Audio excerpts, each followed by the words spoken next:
When it comes to anime, you know that someone is freaking special if he is a new transfer student. It's just how to make an anime protagonist 101. It's the general rule. That is why for today we will be talking about the top 10 anime where the main character is a transfer student with hidden powers, of course.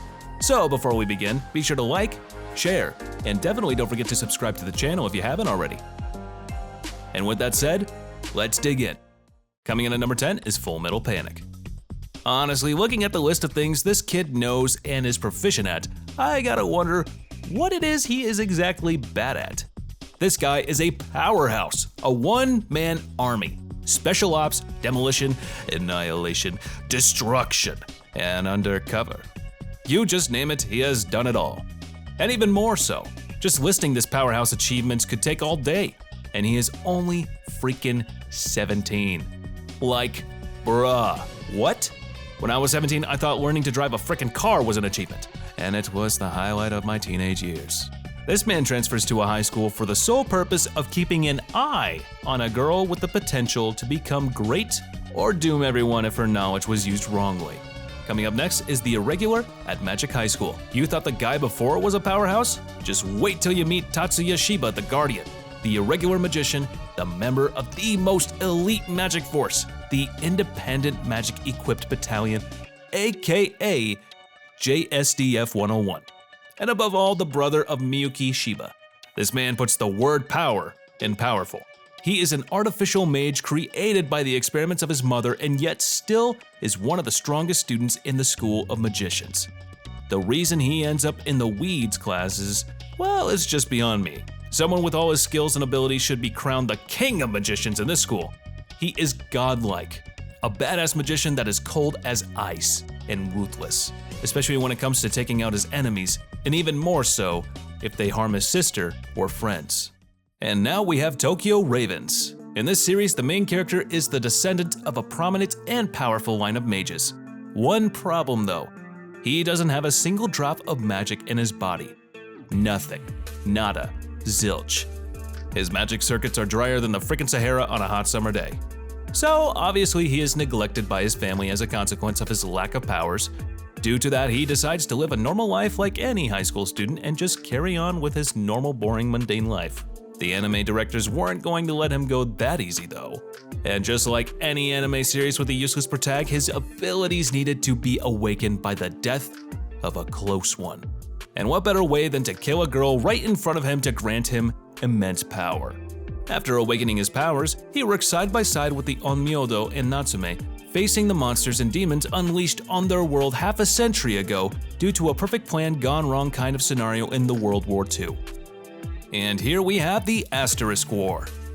This main character is a man on a mission, searching for his sister after she disappeared and her whereabouts became unknown, with his only clue being that she was in some kind of competition called an Asterisk War, in which the winner receives any wish he wants. He will have to infiltrate the school holding this tournament, enlist in it, and win if he has any hope of finding his sister and discovering the truth of what really happened to her.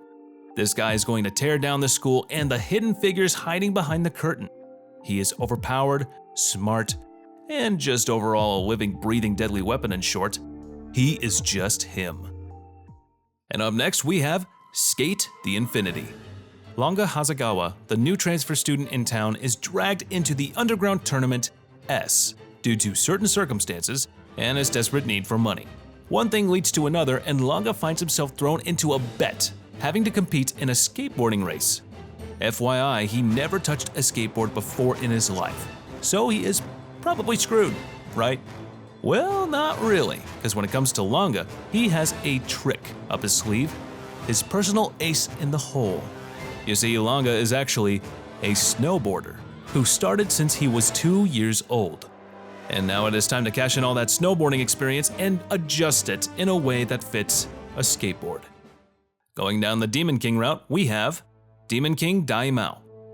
Dreaming of someday becoming a saint or a messiah of some sort to do good and help others, Akuto with his ninja friend Junko transferred to Constant Magic Academy just to be surprised that there exists a prophecy about him becoming the malevolent Demon Lord. Akuto, in disbelief of these words and everyone in the room either shocked or screaming in fear, This scenario couldn't get any worse, but it did with Junko vowing to end him when he becomes the evil demon lord to end his scourge. Akuto here had two options to pick. Either accept the kick in the nuts he just endured and become the demon lord, or kick fate in the ass and destiny back in their nuts and watch them writhe in pain.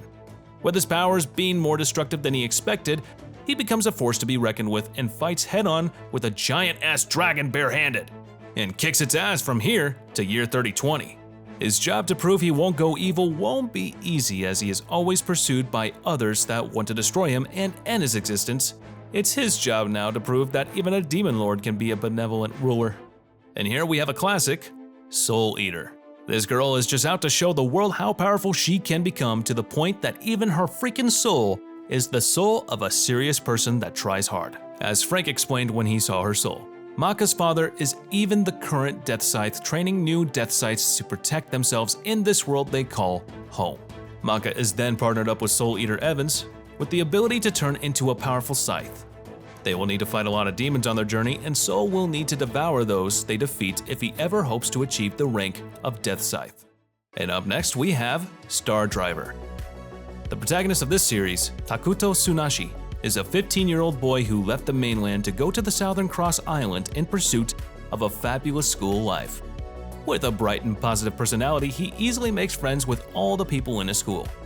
Unbeknownst to all, he is the Galactic Pretty Boy, a person that has the ability to control a Psy body directly and unleash its true power. He uses his gift to fight the Glittering Crew Brigade in order to stop their plans to release the Psy bodies to the outside world. Takuto has a habit of saying it's a pinch when he's in trouble. He is all about the performance and dazzling the audience. He pilots the one and only 20-second Psy body topper. His mission is to defeat that Glittering Brigade and show them who is boss. And spoiler alert, he is. And here we have Unlimited Fafnir.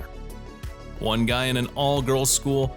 We all know this ain't going to end well anytime soon.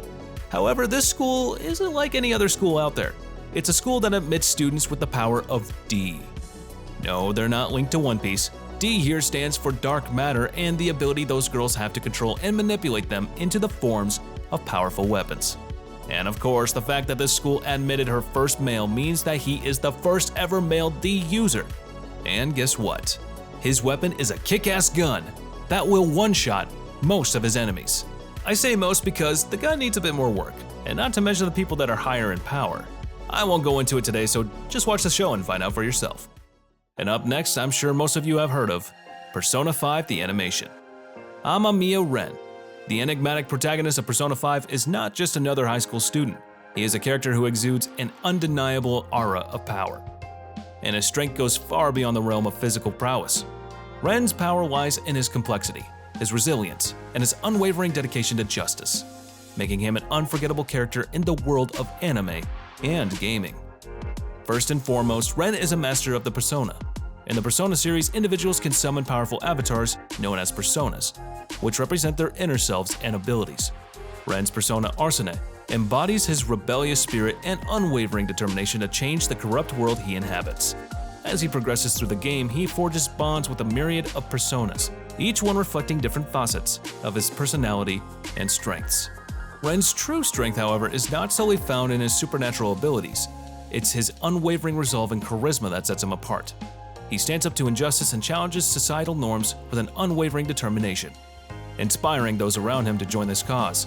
Ren's magnetic personality and ability to lead a diverse group of characters are a testament to his leadership skills and inner strength. Furthermore, Ren's powers lies in his adaptability. He navigates through a surreal and unpredictable cognitive world, where reality and illusion blend into one. His ability to adapt to these constantly shifting circumstances, strategize, and outsmart his foes makes him a formidable opponent, and Ren embodies the essence of the wild card, a unique trait that allows him to wield multiple personas and adapt to any situation. And that is all for our video today. I hope you enjoyed our video as much as I had fun making it for you. These school transfer characters just showed you how bad and powerful they are. Also, don't forget to like this video, comment, and don't forget to subscribe if you haven't yet already. And as for now, I'll catch you later. See you in the next one.